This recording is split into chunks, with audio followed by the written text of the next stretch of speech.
कुलदीप कुमार जी, मुझे ये बताइए, नरेंद्र मोदी सरप्राइज देने के लिए जाने जाते हैं और एक बार फिर आज जो खबर आई है वो सरप्राइज से कम नहीं है।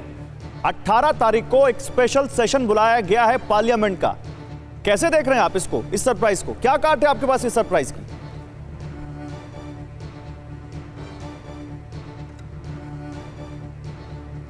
कुलदीप जी आवाज नहीं आ रही क्या?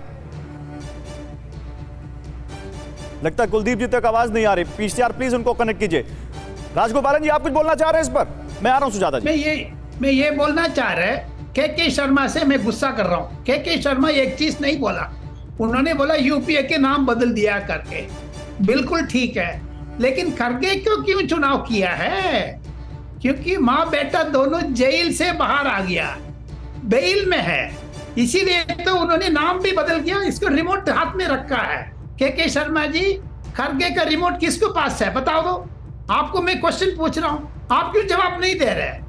खड़गे का रिमोट राहुल गांधी के सामने है। मुझे तो लगता है के शर्मा जी को आपसे क्लास लेनी चाहिए। एक खानदान गांधी परिवार के सिवाय किसी के पास हो ही नहीं सकता। एक प्राइवेट लिमिटेड कंपनी की स्थिति क्या होती है, यही मुझे तो लगता है के शर्मा को आपसे क्लास लेनी चाहिए। के शर्मा जी, ये वरिष्ठ पत्रकार, ये न्यूट्रल तो है नहीं, यानी कि ये भाजपा के शर्मा जी का ये तो मैं सुजाता पॉल आ रहा हूँ। सुजाता पॉल, राजगोपालन जी, आप दोनों के पास आ रहा हूँ। रुकिए आपस में बात करिए प्लीज। मुझे डिबेट कंडक्ट करने दीजिए। मैं आप सबके पास आऊंगा, आपसे रिक्वेस्ट है आप सबसे, मैं आ रहा हूं। लेकिन पहले मैं दिखाना चाहता हूं, केवल भारतीयों को ही नहीं, दुनिया को भारत पसंद है। और दुनिया को किस तरह से भारत पसंद है, आइए आपको दिखाते हैं। जल्दी से बिग वॉल पर दिखाते हैं। यहां पर देखिए, इजराइल प्यू रिसर्च सेंटर की इस रिपोर्ट में कहा जाता है कि उसको 71% यानी 71% इजराइल के नागरिकों को भारत पसंद है। इंग्लैंड में 66% है ये, जापान में 55% है, 66, 55 यानी इन सब देशों में आधे से ज्यादा जो यहां पर ये सर्वे कहता है भारत इन लोगों को पसंद है, आज का भारत।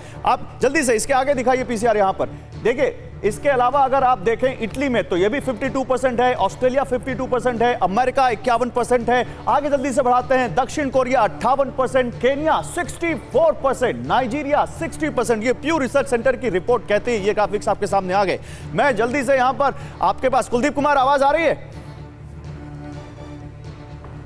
देखिए इसी बीच एक बहुत बड़ी खबर आ रही है और ये बहुत बड़ी खबर उसी स्पेशल सेशन से जुड़ी हो सकती है।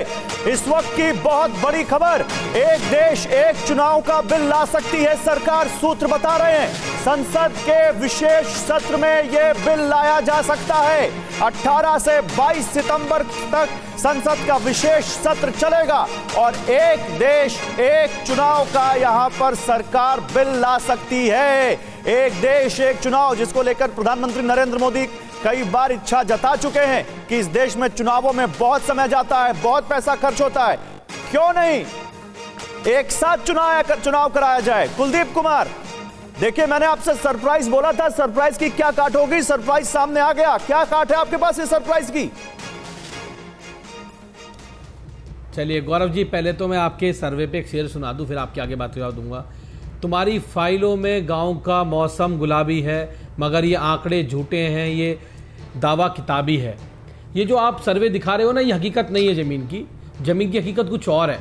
आज आप ज़मीन पे जाओ और माता बहनों से पूछो जिनको आज महंगाई की मार से झेलना पड़ रहा है। आज आप इन युवाओं से पूछो जिनको मोदी जी ने वादा किया था 2 करोड़ रोजगार देने का। आज आप उन किसानों से जाके पूछो जिनको एमएसपी का वादा किया था, जिनको फसलों के दाम का वादा किया था, और आज उन किसानों को फांसी लगानी पड़ रही है, आत्महत्या करनी पड़ रही है। आज आप उन किसानों से जाके पूछो। और आज आप देखो कि 56 इंच छाती वाले लोग कैसे चीन के सामने नतमस्तक होकर गिरे पड़े हैं, ये आप देखिए। तो ये जो आज पूरा देश देख रहा है, और मुझे लगता है कि नरेंद्र मोदी जी इस देश से 2024 में जाने वाले हैं। दूसरा, आपने कहा एक देश एक चुनाव।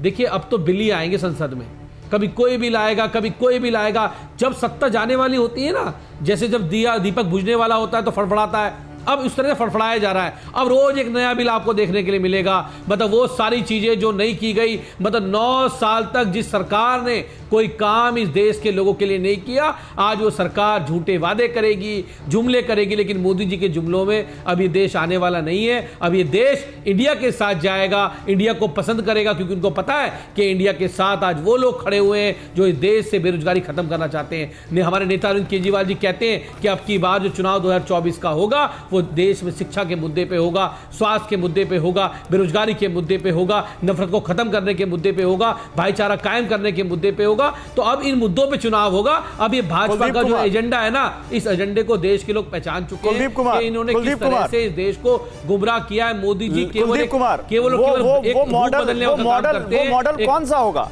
वो दिल्ली वाला मॉडल होगा जो 15 अगस्त को केजरीवाल ने देश के सामने रखा था, इंडिया के सामने रखा था, या ये वो मॉडल होगा जो राहुल गांधी ने कल मैसूर में गृह लक्ष्मी योजना की लॉन्चिंग के समय वो गारंटी पूरी करते वक्त रखा?